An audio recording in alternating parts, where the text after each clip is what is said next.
You guys are up already, starting your Thursday. Many of you might be getting ready for work. I don't know.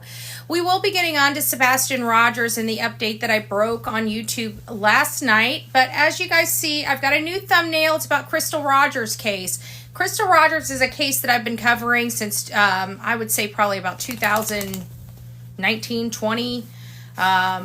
Anyways, long story short, this case happened in 2015, and we have many videos about this particular case. And before we got on to Sebastian Rogers, I know they have the same last name, but they're not related. This happened in Bardstown, Kentucky. Well, there are trial dates now set for these three people. This is her boyfriend, Brooks Houck. He has lots and lots and lots of money. So that is what many people and why many people believe that he did not come to justice before this.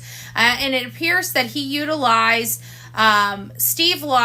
Joseph Lawson right here for dumping some, evidence, predominantly her car. And then, of course, his father, Steve Lawson, picked him up and has been trying to get transactional immunity, which fell a little short because they found out that he was not being truthful about things. So now all three are headed to trial. These two will be tried together in a consolidated trial. He will be tried separately, and he is going first in February of 2025. They're not expected to go to trial until June of 2025. And again, this is the beautiful mother, Crystal Rogers, that has never been found. And this story is another one for the books. Her father is deceased now too, and they believe it's because of Brooks' brother. So this case has a lot of wild turns, and if you guys go to my YouTube channel, look for this in the video section, this thumbnail, and get caught up on the Crystal Rogers case.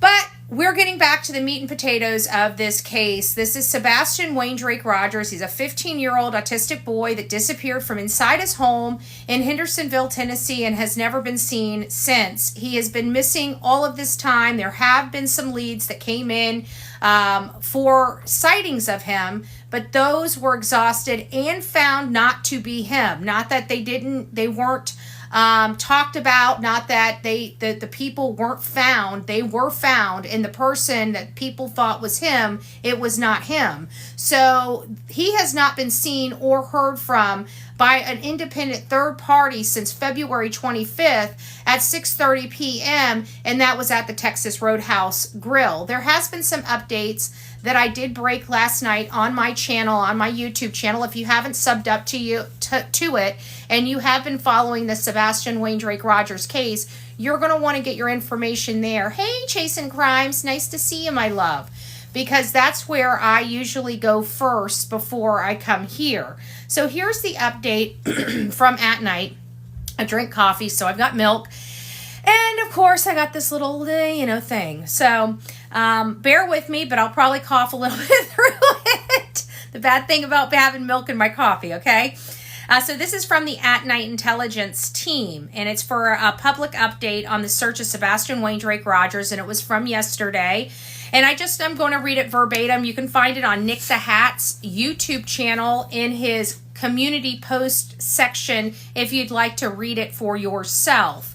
And so this is Nick the Hat, and this is Dog the Bounty Hunter. They partner together to help bring resolution to these cases, and it's a great partnership, and it's been an amazing partnership for the Sebastian Wayne Drake Rogers case. So they say as of November 13th, since our last update on November 11th, we have intensified efforts across multiple states and continue to make significant progress in the search for 15-year-old Sebastian Wayne Drake Rogers. Following the recent developments, including our fluid discussion with the incoming administration and the launch of Sebastian's Army as One World initiative, we are leveraging every resource available to locate Sebastian and dismantle any obstacles hindering the investigation. Background on current efforts. On November 11th, we announced the creation of Sebastian's Army, an enduring initiative under the One World umbrella designed to support Sebastian's case and future searches for missing persons. This effort will immobilize public support, utilize advanced data and analytics, and ensure ongoing public safety. In addition, we establish regular discussions with the President-elect Donald J. Trump incoming administration to secure federal resources and support for our work. These are the new developments as of yesterday. Clearing of tips. At Night has systematically cleared several dozen tips from Washington, Oregon, and surrounding regions. Working closely with licensed investigators in each state, we are reviewing and investigating every lead to ensure nothing is overlooked. Active surveillance in 8 states. Surveillance operations are now underway in 8 states spanning from Clinton, New York to Seattle, Washington. Findings from these efforts are shared with the respective state authorities and the FBI DC field office, with whom we forward material to regularly. Calls for continued vigilance. We urge the public to continue submitting tips, especially in Tennessee and surrounding regions. Please remain vigilant. Report any suspicious activity, and if you know something, say something. We are committed to uncovering the truth and will persist until every lead is followed. Dismantling obstructive networks. To date, At Night has dismantled 3 networks that have interfered with efforts to locate Sebastian. Our team has been instructed to treat this as a criminal investigation, utilizing the same methods we employ to dismantle criminal financial networks. We are actively countering any attempt to obstruct our search. Ongoing briefings with incoming administration. At Night continues to meet with the incoming administration 3 times weekly on Mondays, Wednesdays, and Fridays, providing detailed reports on investigative challenges, including interference from hostile witnesses and individuals of interest. Additionally, we have been connected with the soon-to-be U.S. Attorney General to discuss increased resources and support for swift resolution. We know that the incoming Attorney General is Matt Gaetz from Florida. Know him well. Identify the misinformation ground zero. At Night has located what we believe to be the origin point of targeted misinformation and hateful content that has derailed the investigation. We are collaborating with the FBI and the Florida Department of Law Enforcement to pursue criminal charges against individuals and entities responsible for this interference. Advanced data analysis through One World. Tips are currently being uploaded into One World's data center, where they will be indexed, categorized, and analyzed using advanced AI technology. This system will help identify anomalies and critical patterns over the coming weeks. Attempted infiltration of At Night's system. This is interesting. We have confirmed that 2 individuals attempted to infiltrate At Night's system by using fake IDs to apply for employment. During the interview process, they provided information that allowed us to conduct background checks and identify pertinent details. 9. Connection to persons of interest. Also interesting. Further investigation revealed that one of these individuals is connected to Sebastian Wayne Drake Rogers through marriage, not blood. The second individual is believed to be wanted on unrelated criminal charges involving trafficking.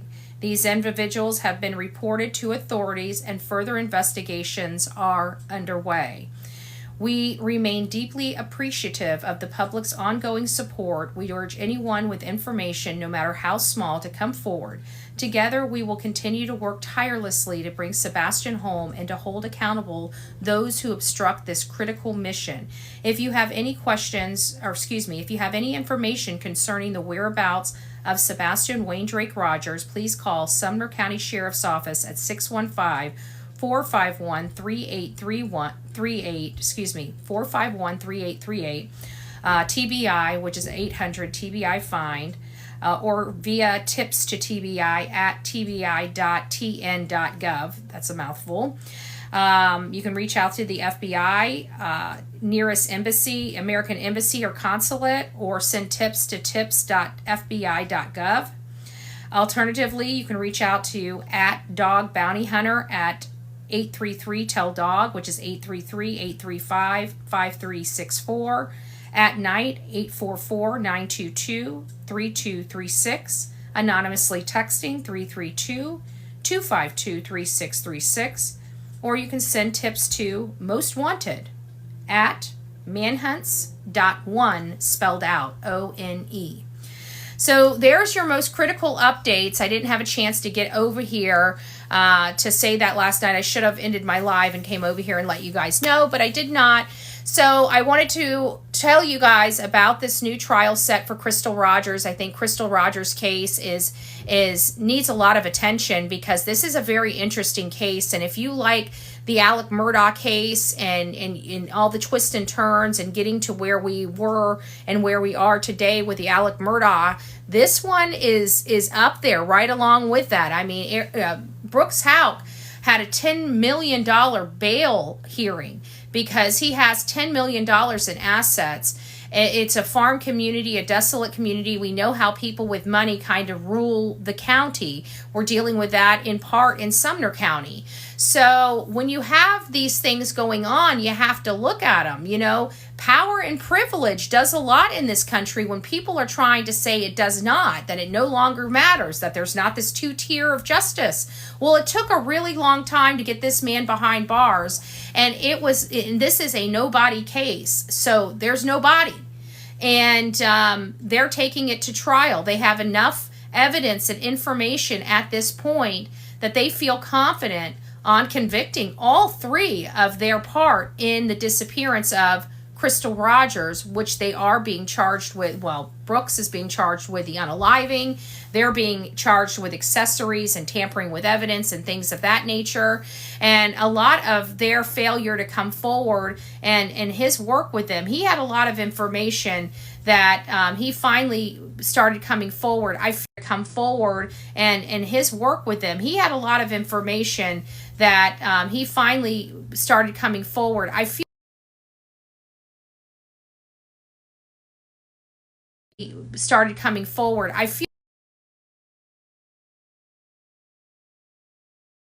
kind of bad. Sorry about that. I want to make sure my lips are good. I kind of feel bad for Stephen Lawson in part because it sounds like he held back a lot of information and then he decided that, okay, now it's been long enough, I need to say something because he remembers picking his son up. But he distanced himself and tried to distance himself when he was under immunity. When you have an opportunity of immunity, you don't lie to FBI or law enforcement. That's a good way for them to get free information and you a trip straight to jail. So this is the situation I think Steve got himself into when he was trying to help his son out. And now look at the mess he's in. And they extradited him all the way from Indiana. So this is one of those stories that has a lot of twists and turns to it. Not only that, but her father was unalive on his property. They thought it was a hunting accident, and it very quickly turned to an unaliving. And they believe that Brooks' brother, which actually used to be a Bardstown police officer, they believe he's responsible for her father. And then you actually have a Bardstown police officer that was gunned down on duty. So we have a lot of twists and turns when it comes to this case. And this is a small town. And to have all this stuff in it does kind of remind you a little bit about the beginnings of the Sebastian Rogers case. And you know how the shortly after the what is it? The trash. I'll think of it. Where they go and dump all the trash and stuff caught on fire. Then like a week later, a house exploded. It was just crazy. It was insane that was going on in that small community. And they didn't think that, I think they were all unrelated, but you just never know, It's just one of those things, and this is much like it. And it's just strange that they both have the same last name, but they're not related. And I got to tell you, you're going to want to learn about this case that's about to come up to trial, and I'm pretty sure this is going to be a court TV trial that we can all watch, and I hope it is. because I'm interested in learning out what truly happened to Crystal Rogers. She had young children, and one of those young children she had with Brooks Houck. So it's bad. It's bad. So we'll keep you posted on this case. We'll keep you posted on the Sebastian Wayne Drake Rogers case. Please don't forget, he is still missing. There's a massive, massive reward available for him for anybody that has any information that leads to a safe return or the successful prosecution of those involved. And lastly, guys, there was a beautiful vigil just recently for Sebastian Wayne Drake Rogers this past Saturday. And if you guys haven't been over to my YouTube channel to see it, it's very, very impactful. It was very, very emotional. And I hope everybody gets an opportunity to see it and just take a few moments and honor and pray for Sebastian's safe return. Sebastian is out there, and he has not been found in almost 9 months. This is a very scary situation for his family, and anything that we can do to help bring this boy home and help bring this boy home safely, let's do it. But I think everybody needs to know who Sebastian is and how many people truly do love him. And I truly believe that this was one of the best vigils that to date that Sebastian's had, and I pray that they keep going. I hope the prayer circles don't stop when it comes to this young boy. A lot of people have given up a lot fighting for the truth in this case, including myself, including his father, including Nick and Dog the Bounty Hunter. And so we are going to continue to fight to keep his name out here in the ether and to keep his name alive until we bring him home and bring him home safely. God bless you guys. Have a great day.